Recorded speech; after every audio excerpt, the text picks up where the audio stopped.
Welcome to the Partnernomics Partnering Foundations course. Our mission is to make strategic partnering become a core competency for every client. Join the exciting conversations in our collaboration platform after this topical video.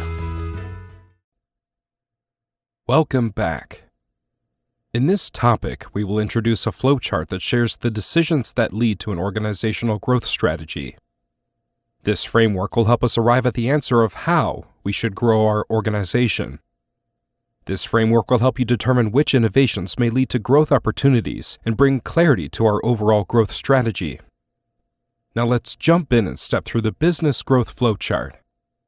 The first question that we must answer is, do we want to further develop our organization? That is, do we want to improve our operational effectiveness and have a larger impact on the people we serve? Hopefully, the answer is absolutely. Growing an organization takes time, commitment, and resources. But this is why we wanted to be organizational leaders in the first place, right? If our answer to this question is no, we are good with mediocrity. We have one direction to go: death. Wow, how uninspiring is this path?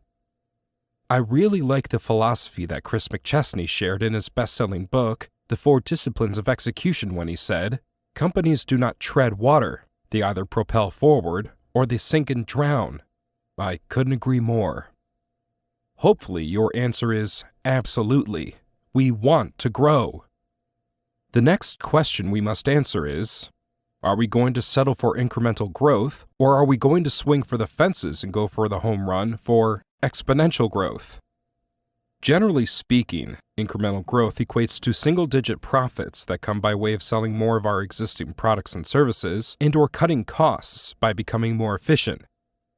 If we are able to increase our organization's revenues and/or decrease our costs, we'll improve our profitability, which is meaningful growth. The incremental path for growth is commonly associated with a short-term business cycle because our marketing and sales teams are limited to sell the products and services that are currently offered.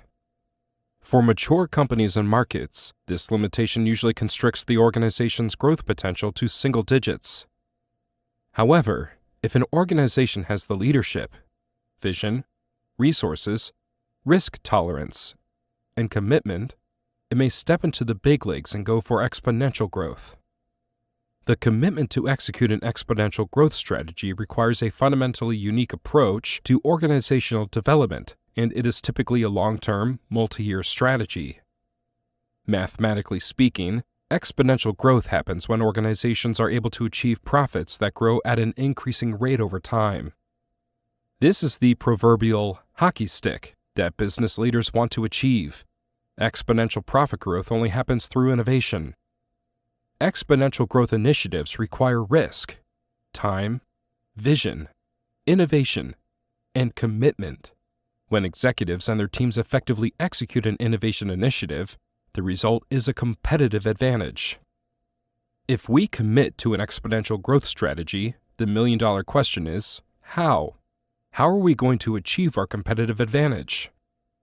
How can we innovate and create a paradigm shift within our business that will result in significant growth? This is where we enter the research phase. The first tool that we can use is the SWOT analysis.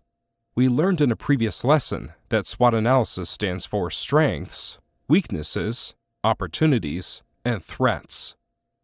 The SWOT analysis offers a 360-degree view of our organization, both internal and external, to show areas that we should shore up and areas that we should continue to build upon. If done properly, the SWOT analysis will identify potential innovations that can result in exponential growth. The second tool is the constraints model.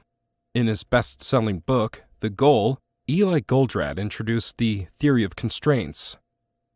Have you ever heard the phrase, "A chain is only as strong as its weakest link"?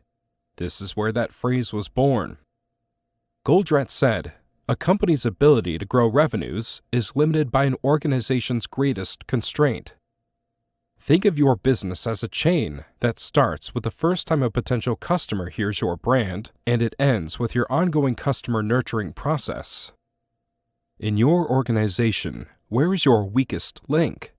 Is it marketing, sales, product development, customer support, IT, HR, accounting, legal. Where is your weakest link? As business leaders, we must constantly evaluate our organization and search for bottlenecks and move resources to the weakest link.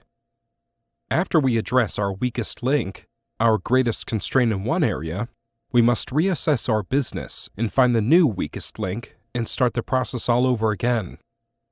Goldratt's theory of constraints has a lot of parallels to W.E. Deming's continuous improvement processes. Organizations that have a culture of constant improvement are organizations that lead their industries. The third tool is the 6 C's framework. This framework shares 6 aspects that will likely highlight opportunities to grow your organization. In our next video, Business Growth Flowchart, Part 2, I will unpack the 6 C's and show you how this framework can help you identify topics for your SWOT analysis and help you identify your next growth engine.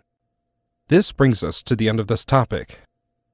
In this video, I shared the difference between incremental and exponential growth strategies, and I said all exponential growth initiatives require innovation. In our next topical video, I will continue sharing the components of the research phase, which includes the SWOT analysis, the constraints model, and the 6 C's framework. I hope you enjoyed the content from this topic. I am looking forward to seeing you in the next video. Thank you for participating in the Partnernomics Partnering Foundations course. Click the link below to join the exciting conversations happening in our collaboration platform.